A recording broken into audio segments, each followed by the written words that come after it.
আসসালামু দর্শক, আজকে খুব ভোরে ভোরে একটি টমেটোর জমিতে চলে আসলাম।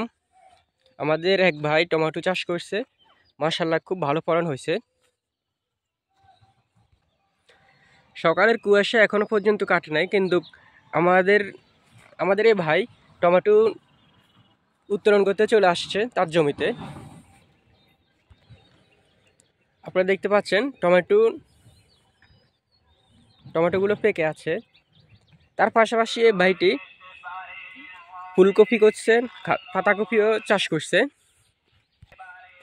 তো আমরা দেখতে পাচ্ছি এই ভাইটি টমেটো প্রায় 2 একর এরকম হবে, 2 একর তো একটু বেশি হবে আর কি। মাশাআল্লাহ মাশাআল্লাহ।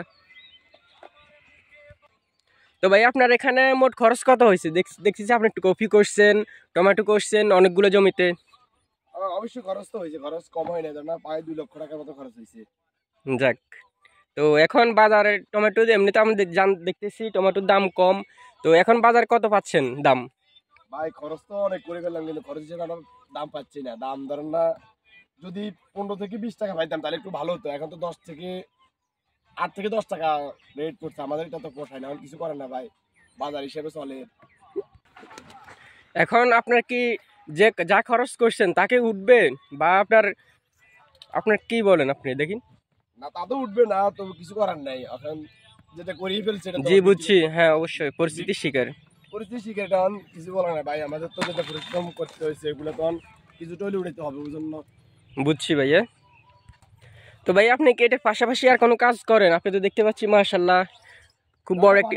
আমাদের কাজ তো এটা, এই যে পাতাকপি, টমেটো, আমাদের মারপা আছে, এগুলো নিয়ে আমাদের মানে জীবনটা, বুঝছি, শশা নিয়ে। ঠিক আছে ভাইয়া, তাহলে আপনি টমেটো উঠান, আপনাকে আর ডিস্টার্ব দিব না। আচ্ছা ঠিক আছে ভাই, আল্লাহ হাফেজ।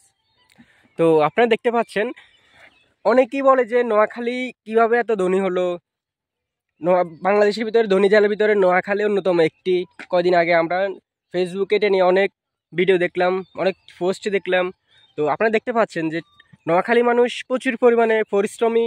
তারা পরিশ্রম করতে জানে, কারো কাছে হাত পাততে জানে না, নিজের পরিশ্রম নিজে কর্ম করে খায়। যার কারণে মানুষ নোয়াখালী ধনী জেলার মধ্যে একটি।